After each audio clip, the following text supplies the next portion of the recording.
So the number one reason is going to be for healthcare.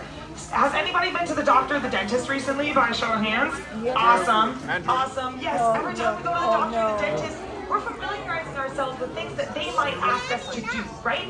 So that's exactly what these sea lions are doing right now, and they're participating in these training sessions, is they're actively participating in their own healthcare. They're allowing the marine mammal trainers to ensure that they are physically healthy from nose to tail. And when they do behaviors like lift up a flipper or go on their back or open their mouth, then they're really able to check and see that they are in complete health.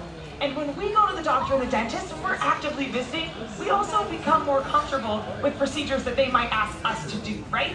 And that's exactly what's going on here as well, because they also have to occasionally do more advanced husbandry procedures on these animals, like ask for an ultrasound or blood draw from them. And these training sessions strengthen that bond between trainer and animal so that they will be more comfortable when those times come around. The second reason we train at the aquarium is for their physical exercise. If you guys are here before the program started, you probably saw that these sea lions were swimming around a lot. And that's exactly what sea lions in the ocean are going to be doing all day long. They swim quite often. And for an animal like Kenai, Look at that who weighs one. about, I think Whoa, he's he's about so 13 or big. 1400 pounds right now, which is a lot of pounds. You can imagine that he is using a lot of those muscle groups to haul himself up on those surfaces like that. So they're making sure that all of those muscle groups are staying engaged and that they are in complete physical health as well. The third reason we train the aquarium, which is just important as their physical health, is for their mental health care. It's extremely mentally enriching for these animals to participate in these sessions.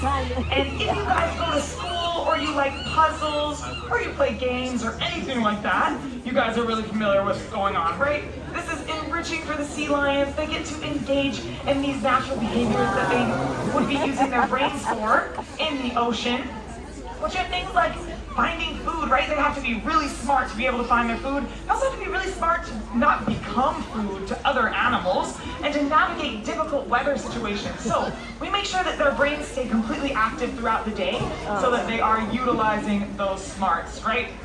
So we talked a little bit about why we train at the aquarium. Let's talk about how we train at the aquarium. What are the trainers doing right now?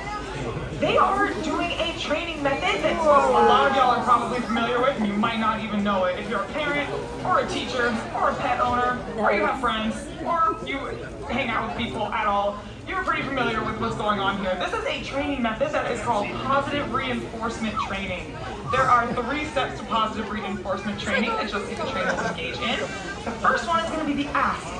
The trainers are going to ask for a specific behavior that they want to see from the animals. And I don't know about you guys, but I don't quite understand what sea lions are saying. It makes some pretty interesting noises. And although the marine mammal trainers are probably the closest people in the world to understanding stellar sea lion language, they still haven't gotten it quite down yet. So what you're going to see is a hand gesture that's going to let the animal know the behavior that they would like to see them do.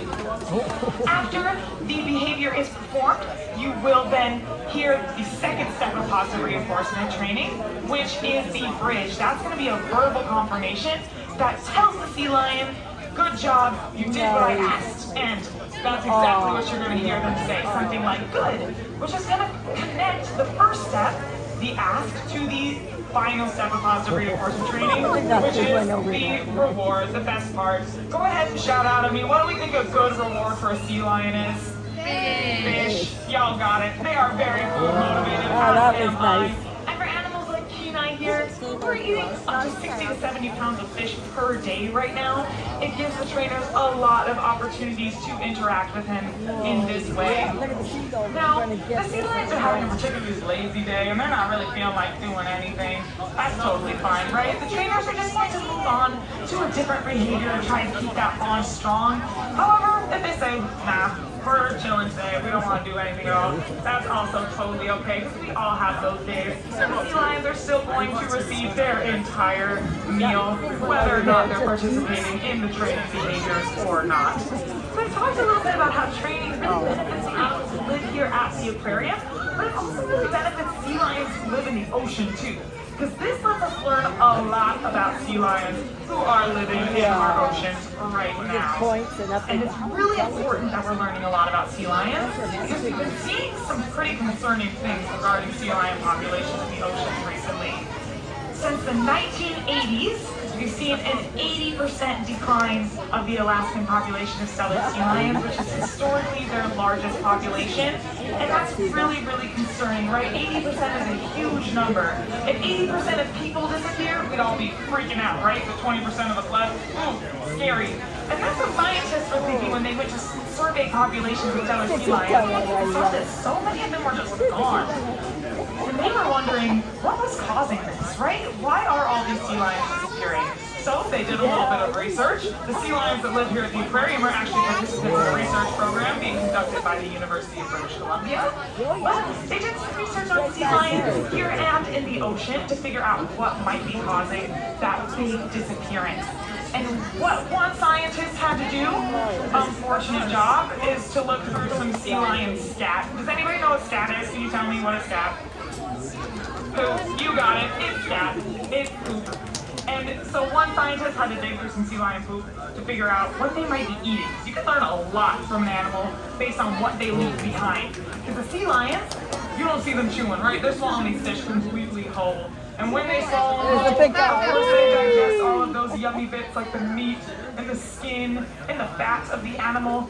But there's some things that their tummies can't digest, the bones, right? So they saw in the scat a lot of bones from fish that sea lions weren't really typically historically eating. They were seeing bones from fish that are not really good for sea lions to be eating too much of.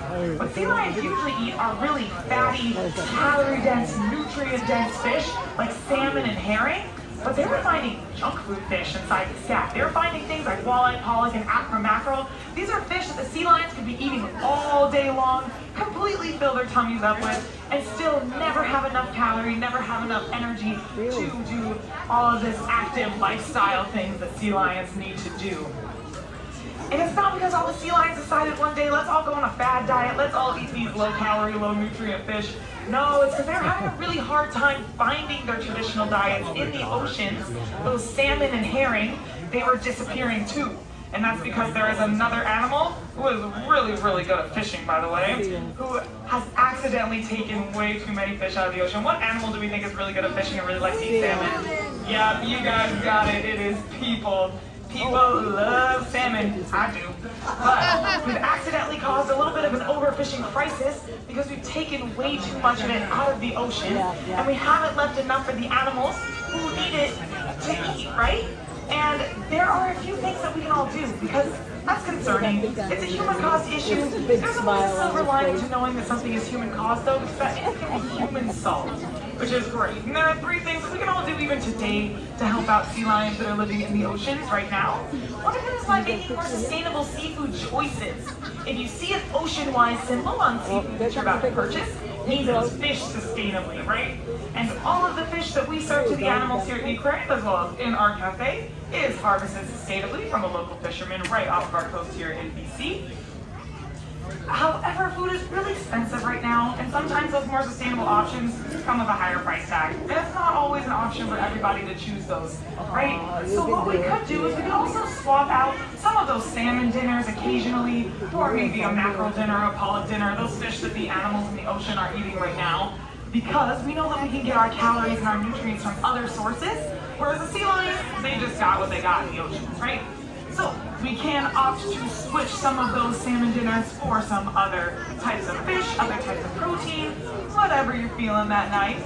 The second thing we can do, which is something that each and every one of you has already done right now by listening to me talk and watching the sea lions eat their lunch and have their training session. So give yourself a big pat on the back because you guys have already helped sea lions by being here with me today, and that's educating yourselves on what's going on, right? Because we can't do anything about it if we don't know that it's happening. So it's really important to educate yourselves about the animals who live in our oceans and about the threats that our oceans are facing, because then we can move on to the third step that we can do, which is to use our voice. We can talk to our friends, talk to our families, talk to our legislators, our teachers, our business owners, whether you're big or small. small. You can use your voice to advocate for the animals who live here by just talking about them and talking about what you know about them and what you value. Because either way, whether you're a sea lion and you live in the ocean or you're a person and you rely on the ocean for the air that we breathe, we all do still connect back to our waters here, and it's really important that we do what we can to protect them.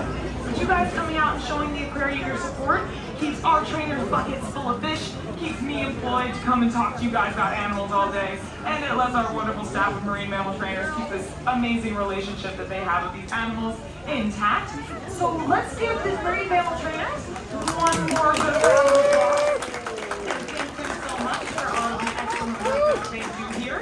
If anybody is curious after the program, I do have some scat in my pocket. Yes, I'm walking around with my pocket right now. If anybody wants to see what sea lion poop looks like, you can come up and ask me about it. But again, thank you guys so much for joining me today. Our next program is going to be at 4 o'clock. It's going to be the sea otter feeding in the sea otter habitat, just right next to where I'm standing right now, across from the other side of this cafe. And you guys have a wonderful rest of your visit at the aquarium. Thank you so much. Thank you.